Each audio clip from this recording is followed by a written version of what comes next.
சென்னை அண்ணா பல்கலைக்கழக மாணவி பாலியல் வன்கொடுமை வழக்கில் கைதான ஞானசேகரனின் வீட்டிலிருந்து லேப்டாப், ஹார்ட் டிஸ்க், பென்டிரைவ், சொத்து ஆவணங்கள் பறிமுதல் செய்யப்பட்டுள்ளன.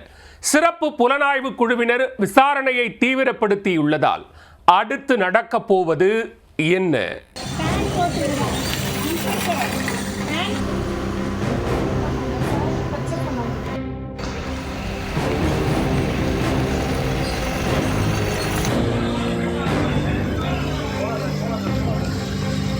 சென்னை கிண்டியில் உள்ள அண்ணா பல்கலைக்கழகத்தில் மாணவி பாலியல் வன்கொடுமை செய்யப்பட்ட வழக்கில் பாதிக்கப்பட்டவர் அளித்த புகாரின் அடிப்படையில் போலீசார் விசாரணை நடத்தி ஞானசேகரன் என்ற நபரை கைது செய்தனர். இந்த வழக்கை விசாரிக்க 3 பெண் IPS அதிகாரிகள் அடங்கிய சிறப்பு புலனாய்வு குழுவை நியமித்து சென்னை உயர்நீதிமன்றம் உத்தரவிட்டது. இதனிடையே பாலியல் வன்கொடுமை வழக்கில் கைது செய்யப்பட்டுள்ள ஞானசேகரன் மீது ஏற்கனவே திருட்டு, வழிப்பறி உள்ளிட்ட 20 வழக்குகள் நிலுவையில் இருப்பதாகவும் கூறப்படுகிறது. இதில் 2018ஆம் ஆண்டு தொழிலதிபர் ஒருவரை கடத்திய வழக்கில் கைதான போட்டோ வெளியாகி அதிர்ச்சியை ஏற்படுத்தியது. இதனிடையே உயர்நீதிமன்ற உத்தரவின்படி 3 பெண் IPS அதிகாரிகள் அடங்கிய சிறப்பு குழுவினர் தொடர்ந்து விசாரணை நடத்தி வருகின்றனர். இந்நிலையில் சென்னை கோட்டூர்புரத்தில் உள்ள ஞானசேகரன் வீட்டில் சிறப்பு புலனாய்வு குழுவினர் சனிக்கிழமை ஆய்வு மேற்கொண்டனர். 3 மணி நேரத்திற்கும் மேலாக வீட்டில் சல்லடை போட்டு சோதனை செய்தனர். சோதனை நிறைவு பெற்ற பிறகு அங்கு கைப்பற்றப்பட்ட ஆவணங்களை வாகனத்தில் ஏற்றிக்கொண்டு அதிகாரிகள் கிளம்பினர்.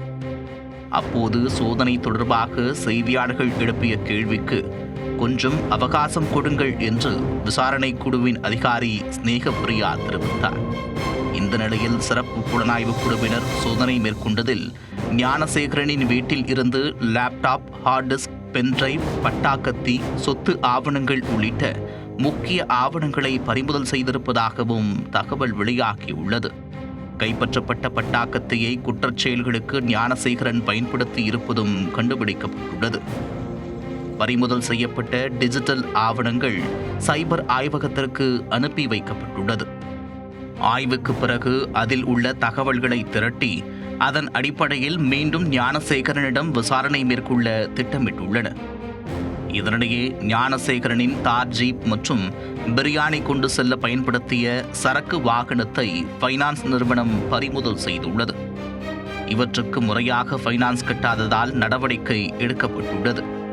குற்றச் செயல்களுக்கு ஞானசேகரன் பயன்படுத்திய இருசக்கர வாகனத்தை மட்டும் போலீசார் பறிமுதல் செய்திருக்கின்றனர். மேலும் ஞானசேகர் மற்றும் அவரது 2 மனைவிகளின் வங்கி பரிவர்த்தனைகளையும் ஆய்வு செய்து அவர்களிடம் விசாரணை மேற்கொண்டுள்ளனர். அத்துடன் கோட்டூர்புரத்தில் உள்ள வீடு எப்பொழுது வாங்கப்பட்டது, மதுராந்தகம் அருகே தண்டராமஞ்சேரியில் எவ்வளவு சொத்துக்களை ஞானசேகரன் வாங்கியிருக்கிறார் என்பது குறித்தும் விசாரணை நடத்தப்பட்டுள்ளது. அண்ணா பல்கலைக்கழக மாணவி பாலியல் வன்கொடுமை வழக்கில் சிறப்பு புலனாய்வு குழுவினர் மற்றும் போலீசார் விசாரணையை தீவிரப்படுத்தி இருப்பதால் மேலும் பல்வேறு திடுக்கிடும் தகவல்கள் வெளியாகும் என்றும் எதிர்பார்க்கப்படுகிறது.